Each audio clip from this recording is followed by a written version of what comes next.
Hello, friends. I am so delighted to be with you. My name is Ariana Harley, and I am one of the founders of the Visionary Leaders. And you might have seen a post that I was going to have to do this poetry tomorrow, but I was able to make it. I am here in the Pacific Northwest in Hood River. I'm teaching a class tonight. I got stuck in some traffic, but I made it. I wasn't sure if I could come on at 5 or not, but the universe gave me permission. And so did my car. I drove a little fast. So I'm so happy to be with you. Our intention with this part of the cleanse was to really contemplate what needs to come out emotionally, what needs to be processed, right? So we contemplate when we're cleansing the toxins we take in on the physical level, but we also take energetic and emotional toxins in. If we do not process our grief or our rage or our fear, it gets trapped up inside of us, and it can cause sickness, or repressed anger can cause pain in the body. If you're interested in this concept, it's so fascinating to me. I am a fan of Gabor Mate and his work. He is a doctor, and he talks about how he really links a lot of disease to trauma. So what is trauma? Well, trauma is not only an event that happened to us that is really hard and painful. We used to think it was just war vets, right, who had PTSD, but now we know that, wow, there's a lot of different kinds of trauma. There is abuse, there's rape, there's emotional abuse, there's physical abuse, there is loss, there is like accidents. There's a lot of kind of traumas. There's traumas that are less apparent in our psyche too. Neglect, being rejected, those can be traumas as well. And so Gabor Mate talks about, he has been in the field for many, many years, worked with patients for a very long time. He has a MD license as well as a psychologist. And he's really found that he attributes a lot of traumas to disease, to constant migraines, to many autoimmune diseases, to chronic fatigue, right? So during this cleanse, we can contemplate, what is it, is there something coming up? Am I getting irritable? Am I getting sad? Am I getting angry? Am I getting, what else are the feelings that have come up for me when I've cleansed? Impatient, resentful, lots of anxiety. All of those can come up when we're cleansing. And it might feel uncomfortable if you are experiencing these. Maybe you are, maybe you're not. You could type in the chat if you can relate to any of these feelings. But please know that they are just emotions. And I believe when they come up, they're emotions that need to be moved. They're asking to be felt. They're giving us messages. And they'd like to be cleansed, right? Our emotions only last in our body about 2.5 minutes. It's not very long, but they can last for lifetimes. They can last for years if we are unwilling to feel them and we keep pushing them down. So that is why healthy emotional expression is so important. And also why I believe music, poetry, writing, journal writing can help us in the cleansing process as well. Singing, making noise, shaking out our bodies are all ways to process emotion and also unresolved traumas. So I hope that this feels inspiring to you to hear this. I know it can be a heavy, but it's also, I really love Maya Angelou, and she has this saying that when you know better, you can do better, right? So when you know, then you can change it. If it's repressed, if it's unconscious, if it's just stuff that we are like constantly irritable or constantly sad or constantly angry, constantly repressing, and we're not aware of it, then it stays with us, right? I want to say hi to Lori and Danielle. It's nice to see you both with me. Hello, hello. Please type in the chat how you're doing with the cleanse. I know we're a little over halfway now. We also just got through a major solar eclipse. So on the new moon, it was a spicy one. It was not a normal new moon. It was a moon where some people love setting intentions. We do that on new moons, and that was advised in this group. And then eclipses can go both ways. Some people really believe that it is a good time to set intentions because it's like there's just this opening, there's this quantum opening of possibility.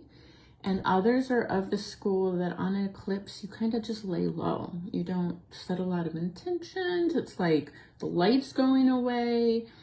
It's a time to get rest. It's a time to kind of just go inward and be quiet, kind of mellow. So perhaps you set some intentions, or perhaps you rested and laid low. Curious how your past few days have been. I know that on my personal level, my past few days have been interesting, and there's been good and bad, inspiration and frustration. Kind of a mixed bag. It was like trying to get here on time with some traffic. So curious how that's feeling, and how that's feeling in the middle of this cleansing process. So on that note, I have another poem for you today from Mary Oliver. I've done a poem from her before, but I am just such a fan of this love, and this is just such a good one. Perhaps you're familiar, but if you're not, it is an absolutely exquisite poem. It's called The Summer Day. We are moving in here in the Northern Hemisphere to summer, although here in Portland, where I'm in Hood River now, it's feeling pretty wintry. It's been cold and rainy, but we are promised some sun soon. So this is my call to the sun. The summer day. Who made the world? Who made the swan and the black bear? Who made the grasshopper? This grasshopper, I mean the one who has flung herself out of the grass, the one who is eating sugar out of my hand, who is moving her jaws back and forth instead of up and down, who is gazing around with her enormous and complicated eyes. Now she lifts her pale forearms and thoroughly washes her face. Now she snaps her wings open and she floats away. I don't know exactly what a prayer is. I do know how to pay attention, how to fall down into the grass, how to kneel down into the grass, how to be idle and blessed, and how to stroll through the fields, which is what I've been doing all day. Tell me, what else should I have done?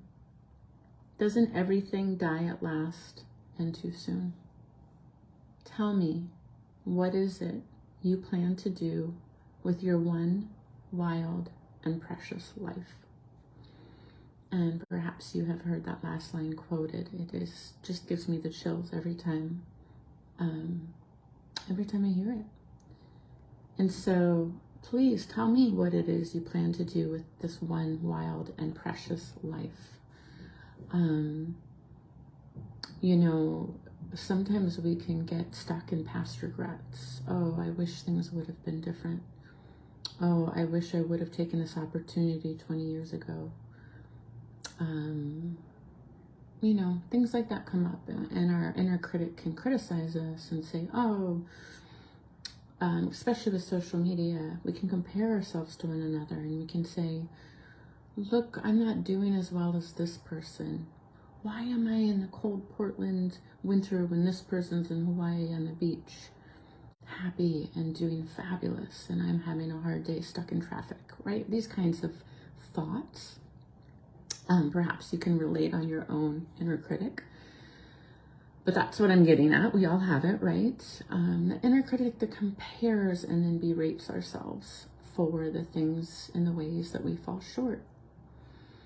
And yet, what is it that we're planning to do with this wild and precious life that we have? It is a gift, and it starts now. and we can't go back and change the past, and we can't go into the future. Or if you found a way, let me know. But all we really have is this moment. So the Buddha says, if you're in the past, you're suffering. And if you're living in the future, you're suffering. If we're living in the future, worrying about future goals, money, whatnot, relationships, we often are full of anxiety. And if we're living in the past, we often feel depressed or full of regret if we want to change things or miss the way things used to be. When we're in the present, we have full energy and control to be present in our life and create the life we want. So I have a little journal prompt for you tonight, and it is write at least 5 things that you love about yourself and why they make you unique.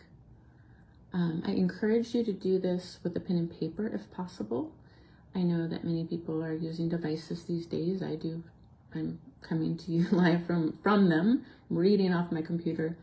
But there is a really powerful kinesthetic process of actually writing on a piece of paper.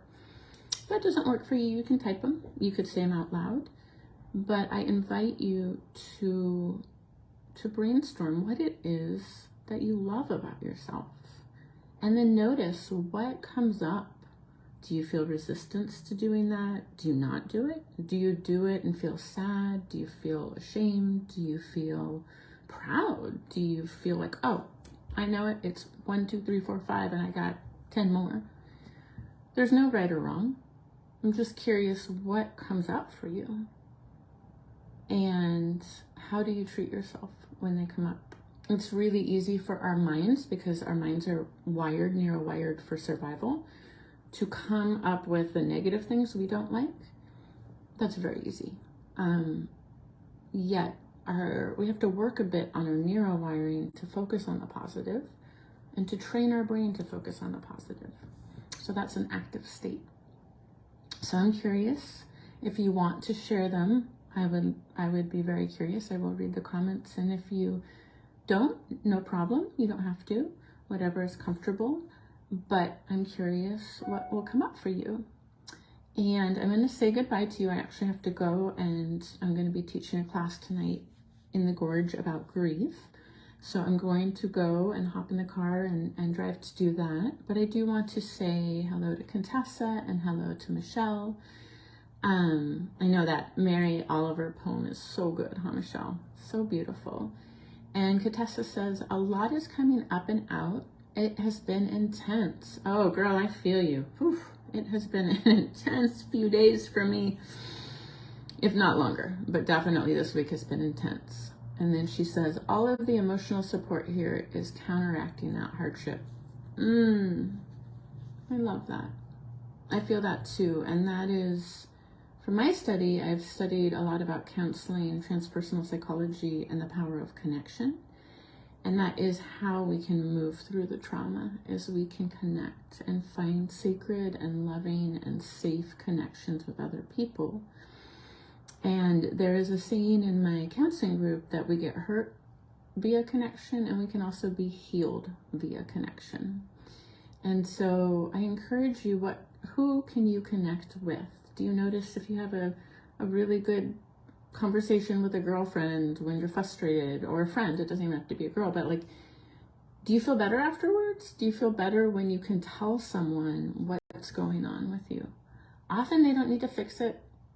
They don't need to have the answers for you. Sometimes we jump in and try to do that for other people, but one of the most therapeutic and healing things that I have ever found is just to listen with compassion and really hear what someone else is going through, and be human and relate. Maybe you've had an experience similar, or maybe not, but it means so much when you can share and someone else gets you, someone else hears you, someone else makes space for you and is connected with you.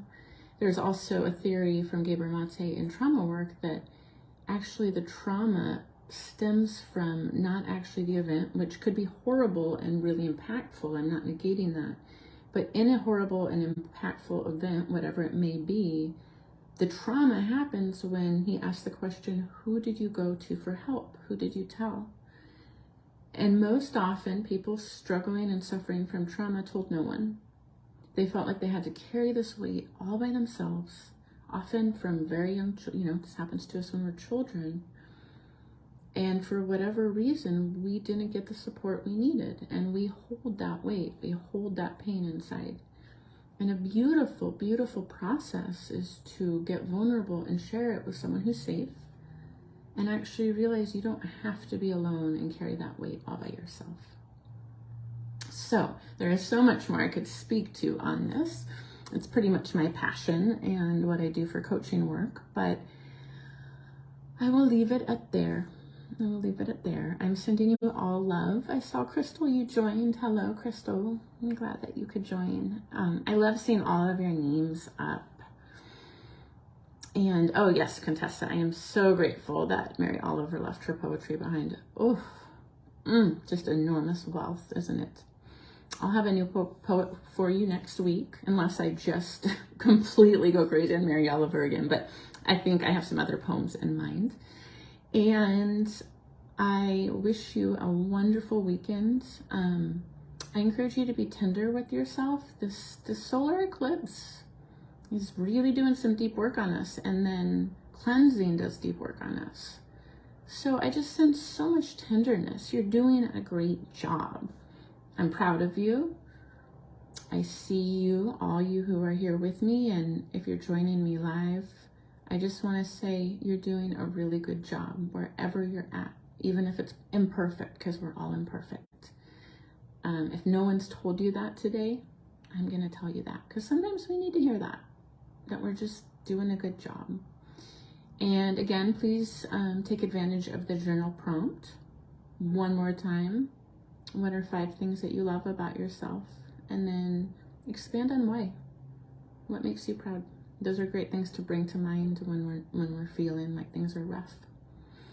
All right, much love. And again, sorry for if anyone got confused with or missed this live because of my note that I wouldn't make it tonight. Again, if you jumped on later, I was on the road headed to teach a class and I got stuck in some traffic. So I was a little nervous I would miss you, but my good old trusty Volvo got me here in time. So much love, and I'll see you next week on Friday, and I'll look for your comments and see how you're all doing. I'd love to hear. Bye.